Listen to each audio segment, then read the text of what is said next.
Hello everyone, this is Justin Joseph here with Project COE's latest video review, this time surrounding the horror game Clive Barker's Jericho.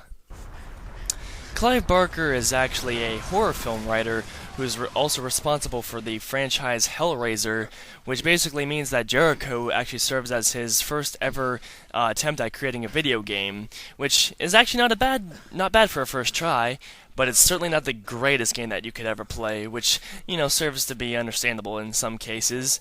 But Jericho is actually the code name for a group of 7 supernatural soldiers whose sole purpose is to basically keep an evil entity known as the Firstborn, sealed away where he is, because apparently it's an evil creature that's bent on destroying reality as a whole, and there's some kind of religious ties to it, but it never really makes sense in the game.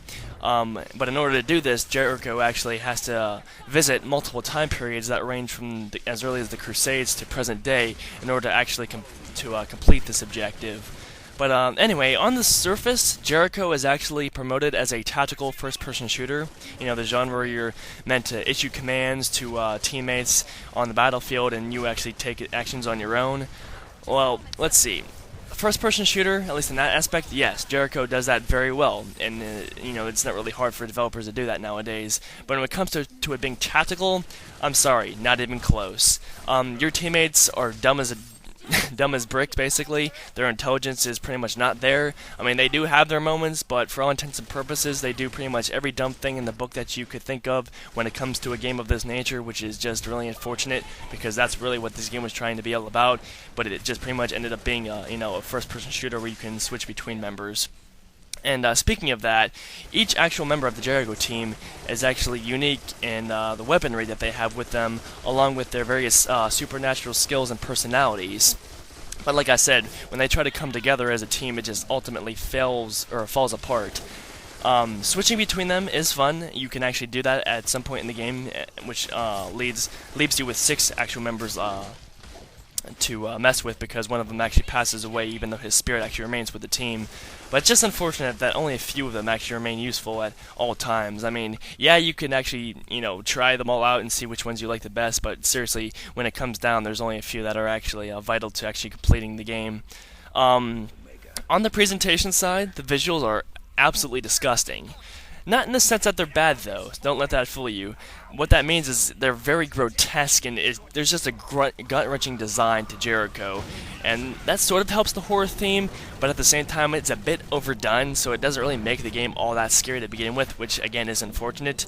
And that also lends to the level design, which is actually quite repetitive, because really all you're ever seeing is a bunch of underground caverns, old castles, and barren wastelands.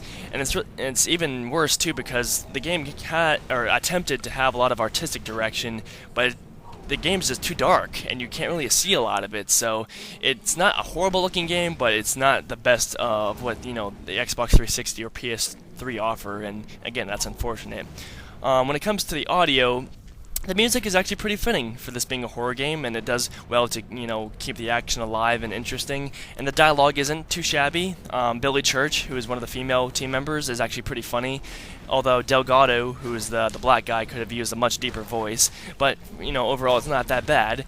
It's just, again, the game as a whole just isn't scary, and even though the music is there, it just doesn't help it whenever the graphics don't really coincide with it. And then, to finish this off, this is a first-person shooter, and we all know that most of the games this generation haven't exactly been the longest when it comes to completing the campaign, and Jericho is absolutely no different. 8 to 12 hours is really all that's necessary to actually beat the game, and there's really not much incentive to play again, so pretty much once you're done, you're done. And again, it also kind of sucks that the ending itself is actually quite pitiful, because it's insanely short and it leaves way too much open for interpretation. And since it's very unlikely that we're going to be seeing a sequel, there's really nothing that we can do about that in terms of knowing what happens to the team afterwards and whatnot. But yeah. With all this in mind, again, the game is not bad at all. It's definitely worth a rental. At least that's what I did, and that's why Project COE awards this a 7.0 out of 10, which is kind of your average standard first-person shooter game. On the pro side, Jericho again does the first-person shooter thing pretty well, and the Jericho team has a lot of interesting characters, even if only a few of them, again, are only useful at any given time. But, still, the powers are actually pretty cool to use, even though you probably only stick with a few of them, like I just said.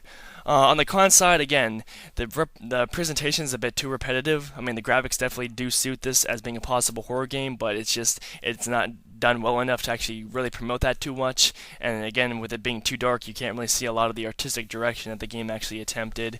And then, the idiotic teammates don't make this any better in the tactical sense, considering that's what Jericho tried to be, and it certainly doesn't make it that much more exciting, even though it's a lot more fun to just do whatever you want to on your own. And again, the ending just won't impress you. It's too short, leaves way too much open, and it's unfortunate. I mean, I know this whole review seems like I've trashed it, and I have for the most part, but it's a solid first-person shooter, and if you rent it, then you'll get what you pay for. So hopefully you found this review informative, and again, as always, please view our text review on the website if you want more information, and thank you for your time.